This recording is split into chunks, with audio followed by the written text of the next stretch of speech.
페르시아 왕 아하수에로는 그리스 정복 전쟁에서 실패하고 돌아온 후 새로운 왕비를 맞이했습니다. 유대인 포로 출신 에스더가 이민 3세대인 에스더가 그 출중한 미모를 바탕으로 해서 새로운 왕비가 되었습니다.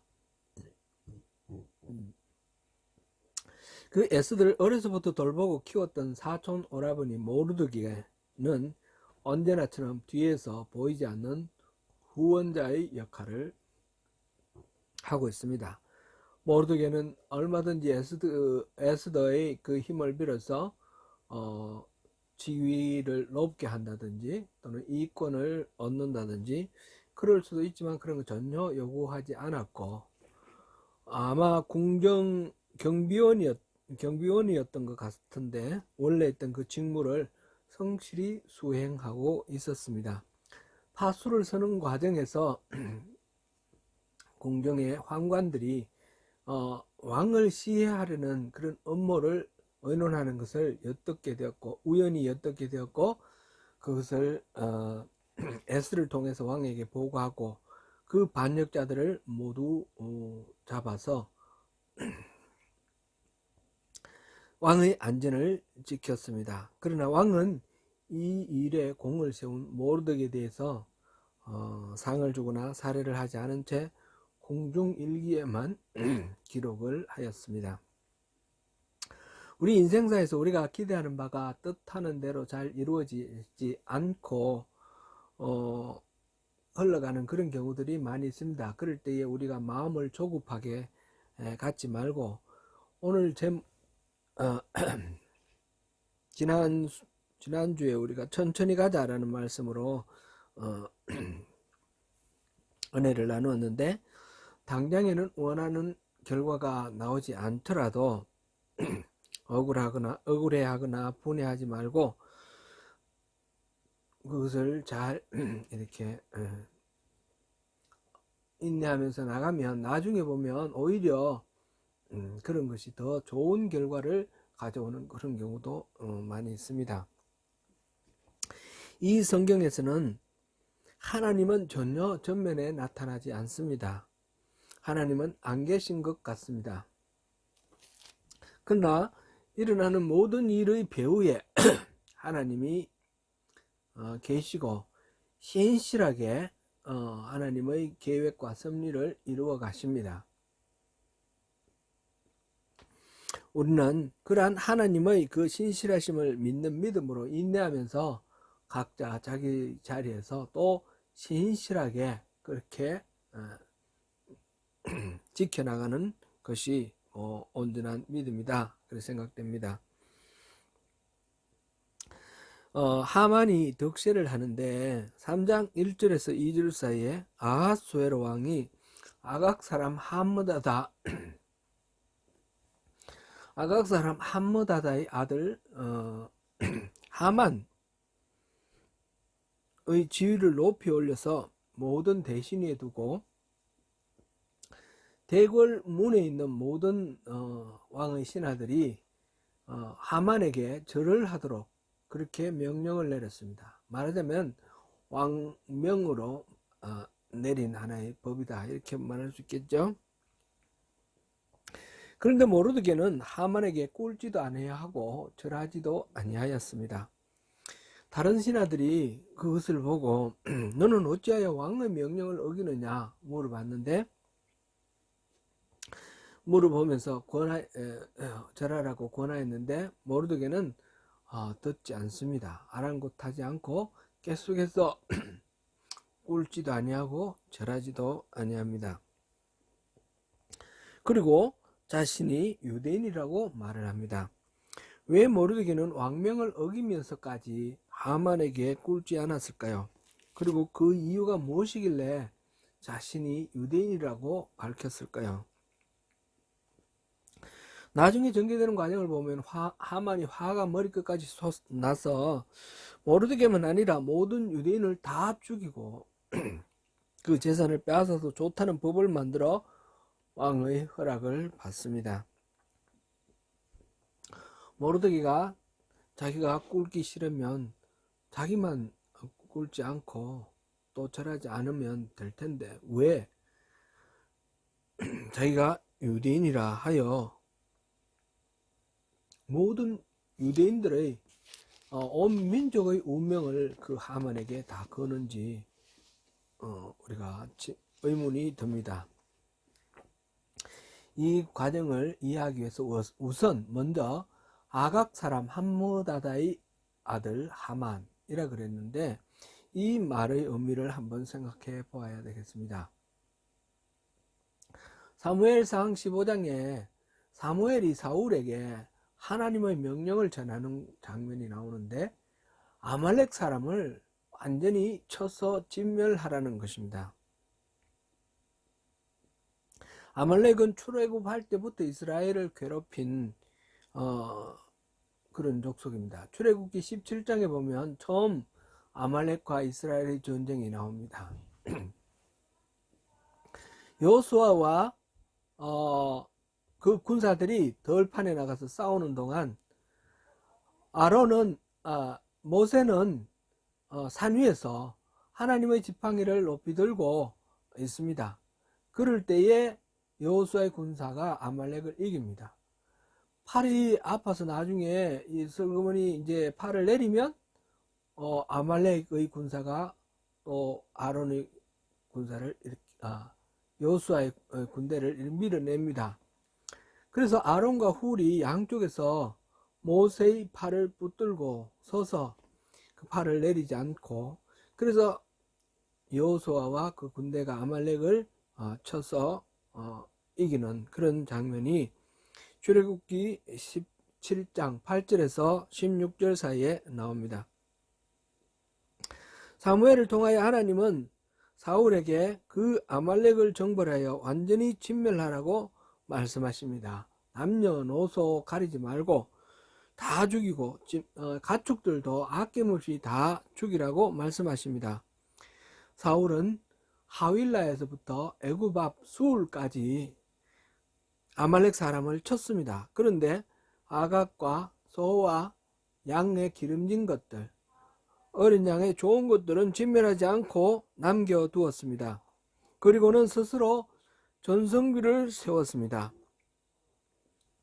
왜 진멸하지 않았는지 묻는 사무엘에게 하나님께 제사를 드리려고 제물로 남겨두었다. 그렇게 말을 합니다. 사무엘이 한 유명한 말씀 사무엘상 15장 22절 말씀 같이 한번 보시겠습니다. 사무엘이 이르되 여호와께서 번제와 다른 제사를 그의 목소리를 청종하는 것을 좋아하신 같이 좋아하시겠나이까. 순종이 제사보다 낫고 듣는 것이 수량의 기름보다 나으니.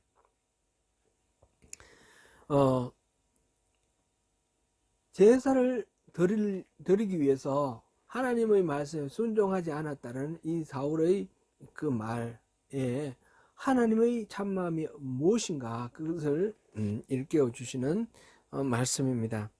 그리하여 사울은 하나님의 버림을 받습니다. 사무엘이 아각을 죽였습니다. 오늘 본문에서 하만은 아각 사람이라 하였습니다. 아각은 이제 한 민족의 이름처럼 그렇게 지금 들립니다. 아각은 원래 아말렉의 왕을 가리키는 말이었습니다. 이집트의 왕은 바로라 그랬고 그랄 지방의 그 블레셋 왕을 아비멜렉이라 한 것이 창세기에 나와 있죠. 그리고 민수기 24장 7절에서 보면 아각이라는 것이 나오는데 그거는 아말렉의 왕을 가리키는 말입니다. 오늘 본문에서는 아각 사람이라고 그랬는데 유대 역사가 요세푸스는 아각은 아말렉 족속을 가리킨다라고 말하고 있습니다. 우리 민족을 당군의 아들이라고 당군의 자손이라고 이렇게 말하는 것은 뭐 이렇게 비슷한 어떤 경우다 이렇게 우리가 유추하여 생각할 수 있겠습니다. 하만은 오늘 본문 1, 2절에서 왕명을 빌어 모든 신하들이 자기에게 꿇고 절하게 하였습니다. 스스로 그렇게 높임을 받고 싶어 하고 지배하고 싶은 교만한 사람입니다. 왕의 신하로서 왕을 높이는 일에 몰두해야 할 텐데 그게 아니라 왕의 권세를 힘입어서 자기가 높아지려고 하는 것입니다. 나중에 6장에서 볼 수 있지만 왕이 존귀하게 대접하고 싶은 사람이 있으면 어떻게 할까 이렇게 물었더니 그 대상은 반드시 자기일 거라고 생각을 하고 짐작을 하고 하는 말이 왕이 쓰는 관, 왕이 입는 옷 이것을 입혀서 왕이 타는 말을 태워서 왕이 존귀하게 여기는 사람이 그 말고삐를 끌고 시내로 돌아다니면서 이 사람이 고귀한 사람이라고 선포하라 그렇게 조언을 합니다. 자기가 그런 말을 타고 그 소리를 듣고 싶다는 거죠. 자기가 왕이 되고 싶다는 것을 노골적으로 드러낸 그런 대목입니다. 나중에 다시 보겠지만 눈의 가시 같은 모르드게를 제거하기 위해서 왕에게 거짓으로 고하여 법을 만들어 이스라엘 민족 전체를 죽이도록 합니다. 이때 이스라엘 민족이 페르시아의 법을 지키지 않는다고 거짓으로 모함하고 왕을 속여 잘못된 법령을 만들게 합니다. 이 왕의 마음을 사기 위해서 1만 달란트에 달하는 거금을 뇌물로 왕에게 바칩니다. 교만하고 탐욕스러우며 음흉하고 거짓되고 사악한 특성들 고루고루 갖추고 있습니다. 하만은 사단의 속성을 고루 갖춘 악인입니다. 그런 하만이 어떻게 왕의 신임을 받게 되었는지는 내용이 성경에 나오지 않습니다. 이런 하만, 하나님의 저주를 받은 아말렉, 서로 오버랩되고 있는 그런 상황입니다. 모르드게가 이에 저항을 합니다. 거대 제국 페르시아의 제2인자로 모든 권세를 가진 하만 앞에 모르드게가 맞서고 있습니다. 이건 싸움이 될 것 같지 않은 그런 싸움입니다. 이스라엘 사람인 모르드게는 아각 사람인 하만에게 절대 무릎을 꿇지 않고 절하지 않습니다. 그것은 단순히 왕의 신뢰를 받는 고관대작 한 사람에게 그렇게 하지 않는다는 것이 아니라 바로 스스로 왕이 되기를 바라는 호가오호이라는 말 있죠. 그 왕의 권세를 입어서 왕처럼 지배하고 군림하기를 원하는 이 하만에게 모르드게는 절하지 않고 꿇지 않을 이유가 있었습니다. 왜 스스로 유대인이라고 밝히면서 유대인과 아말렉과의 전쟁을 또 유발하는 그런 결과에 이르면서 모르드게는 하만에게 그렇게 저항을 하였을까요? 꿇기 싫으면 자기만 꿇지 말고 그 자리에 나가지 말든지, 나가서 만나더라도 그냥 왕명이니까 그 사람은 어떻든지 왕명에 따르는 그런 입장에서 절을 하든지. 그런데 모르드게는 굳이 하만이 알도록 꿇기를 거부하고 굳이 자신이 유대인이라고 밝혔습니다. 왜 그랬을까요? 먼저 모르드게가 하만에게 절하지 않은 이유에 대해서 신학자들 사이에 분분한 의견들이 있습니다. 첫째는 하만이 단순히 절하라는 것이 아니라 신적인 경배 행위를 요구했기 때문이라는 설이 있습니다. 둘째는 마음이 내키지 않을 때는 왕에게라도 절하지 않았던 헬라 관습의 영향이다라는 그런 설도 있습니다. 셋째는 하만이 하나님의 영원한 저주를 받았던 아말렉 사람이었기 때문이라는 설입니다. 넷째는 하만으로 하여금 유대인들에 대하여 적의를 품도록 하기 위한 의도 때문이라는 설이 있습니다. 이 중에 첫 번째 설이 가장 유력합니다. 즉 하만이 단지 자기에게 절하라고 하는 것에 그치는 것이 아니라 신적인 경배를 요구하고 있기 때문에 모르드게는 결코 타협할 수 없었다는 것입니다. 이것은 인간의 자존심이나 감정의 문제가 아니라 모르드게의 여호와 신앙의 문제라는 것입니다. 단지 고위 관리인 하만에게 알 사람이 예의를 갖추는 것이라 그러면 모르드게가 저항할 이유가 없었을 것입니다. 그런데 하만이 왕의 명령을 받아서 모든 사람들에게 절을 하게 하는 그런 법을 만든다는 것은 단순히 예의 차원이 아니라는 것이죠. 이것은 신적 경배를 요구하는 행위임이 분명합니다. 모르드게가 자신을 유대인이라고 굳이 밝히는 이유도 여기에 있다라고 봅니다. 즉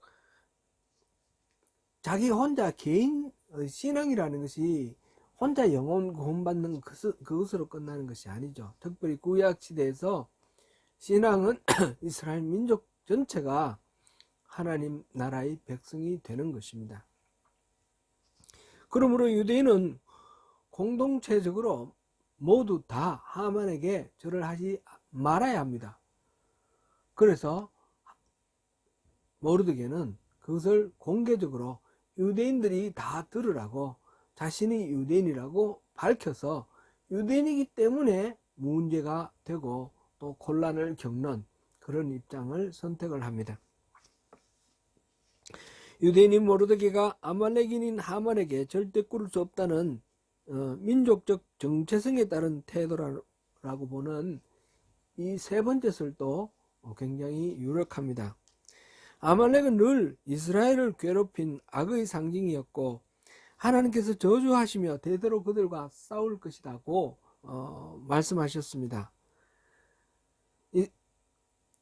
이스라엘 사람 유대인은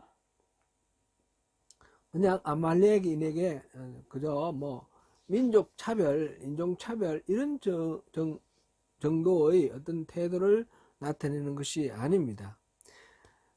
하나님의 그 명령, 이 아말렉과는 대대로 싸우라는 그 명령, 그 뜻에 따라서 그 아말렉의 후손인 하만과 싸우는 것을 결단한 것입니다. 사실 이 두 설, 첫째 설이나 셋째 설이나 모두 다 여호와 신앙과 연관이 있는 것이죠.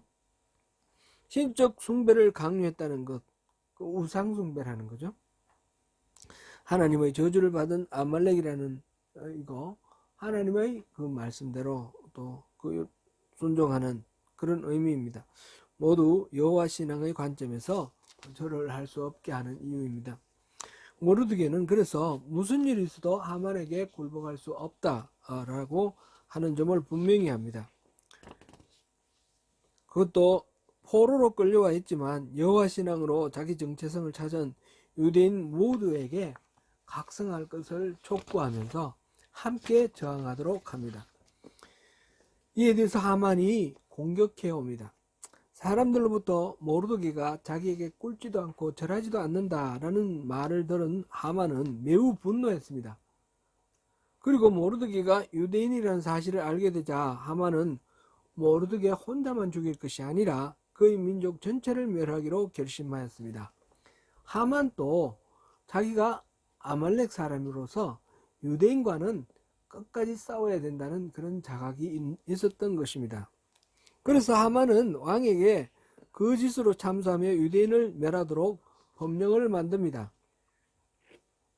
하만은 왕에게 한 민족이 각 지방 중에 흩어져 거하는데 그 법률이 달라서 왕의 법률을 지키지 않으니 그들을 진멸하소서라고 8절 9절 참소합니다. 어떤 알지 못하는 한 민족, 이 왕에게 불복종하여 온 나라에 흩어져서 나라를 어지럽게 한다고 하는 그런 말로 불안의식을 조장하고 법률을 만들게 합니다. 만약 하만이 왕에게 유대인이 그랬다라고 하면 아하수에로 왕도 유대인에 대해서 잘 압니다. 비록 그 당시 왕비가 유대인이라는 사실은 모르고 있었지만 유대민족은 그 당시 중근동 지방에서 모를 수 없는 민족이죠. 그 이집트와 메소포타미아 지역을 잇는 그 중간, 그 다리에 해당하는 그런 지성학적 위치에 있었고, 다윗이나 솔로몬 때에 그 주변 모든 나라들을 복속하여 다스렸던 그런 엄청난 왕국이 이스라엘 사람이고, 그들이 성전을 중심으로 한 여호와 신앙이 또 항상 모든 그 정복자들에게 고민거리가 되었습니다. 그리고 유대인은 누가 모를 수 없는 그런 사람들입니다. 그 대제국 사이에서 언제나 주목받았고 나름대로 강력한 왕국을 이루었으며 찬란한 문화를 이루었습니다. 이 유대인에 대한 주변 강대국들의 그 정책이 우리가 지난번에 한번 살펴본 적이 있는데 특색이 있죠. 북왕국 이스라엘을 722년 BC 722년에 멸망시켰던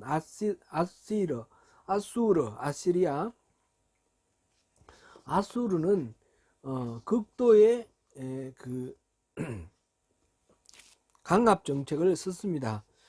그래서 유대인들을 포로로 끌고 가서 오늘날 카스피해 그 연안에 있는 여러 민족들 나라들 있지 않습니까? 그 부분을 다 흩어버렸어요. 아르메니아, 조지아,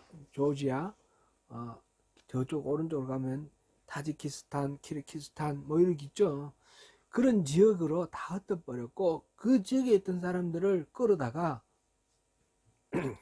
북왕국 이스라엘에 있던 그 땅으로 강제 이주시키고, 그리고 남아있던 유대인들과 강제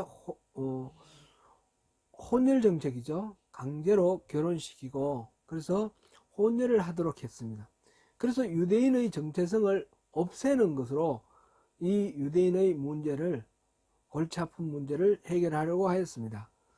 아수르의 강압 정책으로 결국 흩어진 유대인들은 흔적없이 사라졌고 그 땅에 끌려온 사람들과 혼혈 정책으로 이루어진 사람들이 바로 사마리아인입니다.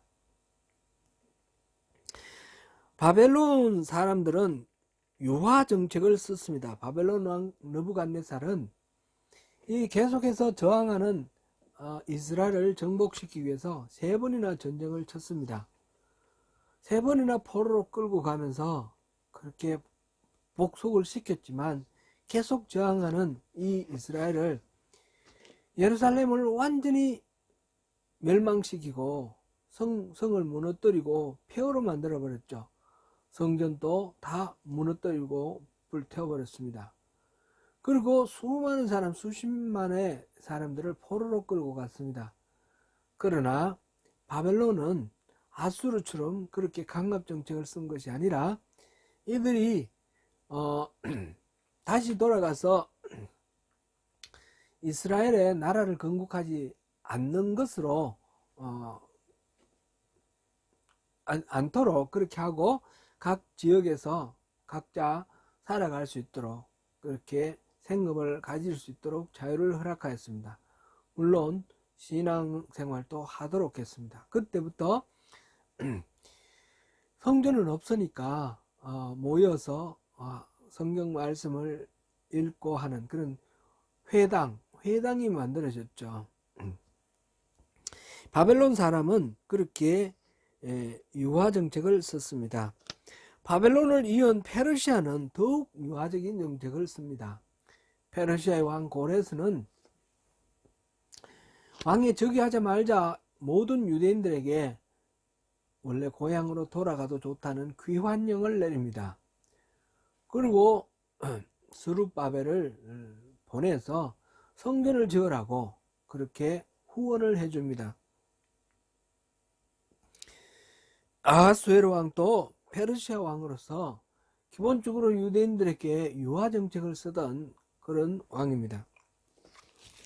하만이 한민족이라고 말하는 것은 그 민족이 유대인임을 숨기려고 하는 말입니다.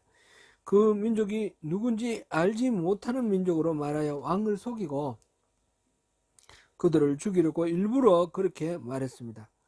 그리고 그들의 법이 왕의 법과 달라서 문제가 굉장히 많다 이렇게 하는 것도 말하는 것도 거짓입니다. 유대인들은 그들의 그 지배자, 지배국의 법을 잘 지켰습니다. 우상 숭배하는 것 이외에는 법을 잘 지켰습니다. 그 보면 다니엘 같은 경우도 그 바벨론에 포로로 끌려갔지만 바벨론의 법을 잘 지켜서 아주 높은 고위 관리, 총리 대신 되지 않습니까? 나중에 정복자 페르시아의 총리까지 역임합니다. 귀환의 지도자가 되는 스룹바벨이나 느헤미야도 고위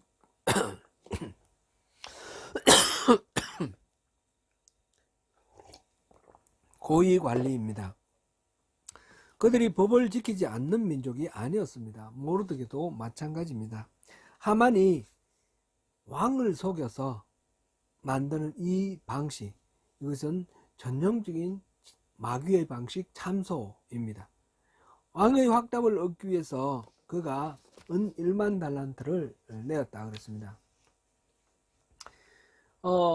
역사가 헤로도투스의 기록에 의하면 당시 페르시아의 연간 예산이 1만 7천 달란트 정도 된다고 합니다.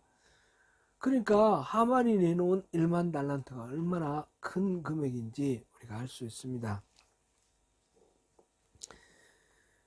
그런데 사실 하만은 법을 만들어 왕에게 건의를 해서 법을 만들기 이전에 이미 제비를 뽑았습니다. 이미 왕에게 물어보기 전에 이미 자기가 다 결정해 놓았다는 거죠. 언제 유대인을 진멸할지 제비를 뽑았는데 12째 달, 곧 아달월입니다. 제비를 뽑은 때는 첫째 달 니산월입니다. 그러니까 거의 1년에 가까운 11달에 그런 말미가 남아있는 것이죠. 제비를 뽑았는데 그냥 우연히 어떤 것을 뽑은 것 같은데 여기에도 하나님이 개입하셔서 이 잘못된 일들이 바로잡힐 만한 충분한 시간적 여유가 있도록 하셨던 것입니다. 하만은 왕의 허락을 받고 각 지방의 관리들에게 그 명령을 시달합니다. 12째 달, 곧 아달월 13일 하루 동안에 모든 유대인은 남녀노소를 막론하고 죽여도 좋고 그 재산을 마음대로 빼앗아가도 좋다 하는 법입니다. 전쟁이 아닌데 같이 더불어 살던 이웃이 살인하고 약탈하도록 법을 만든 것입니다. 어느 민족 누구나 유대인들을 죽이고 재산을 빼앗아도 좋다 하였습니다. 하만의 공격은 매우 치밀하고 정교합니다.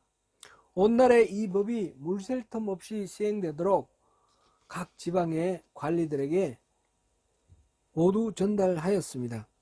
유대인은 어디에도 도망가거나 숨을 곳이 없게 되었습니다. 유대인들은 이제 완전히 망하게 되었습니다. 단지 하만만이 적이 아닙니다. 단지 아말렉 족속만 적이 아닙니다. 이제는 유대인을 제외한 모든 족속이 다 적이 되었습니다.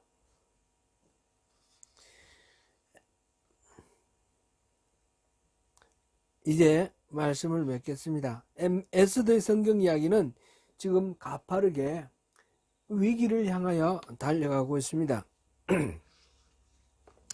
다행히 우리는 그 결말을 알기 때문에 그렇게 초조하거나 불안하지 않지만 그 뒤에 일어날 일들을 전혀 알지 못하는 그 당사자 유대인들은 얼마나 불안하고 얼마나 초조하고 얼마나 힘들었을까요? 유대인들 중 많은 사람은 아마 모르드게를 원망하며 공격했을지 모르겠습니다.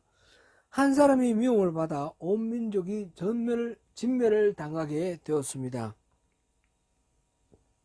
그럼에도 불구하고 모르드게는 절대 울지 않고 절하지 않았습니다.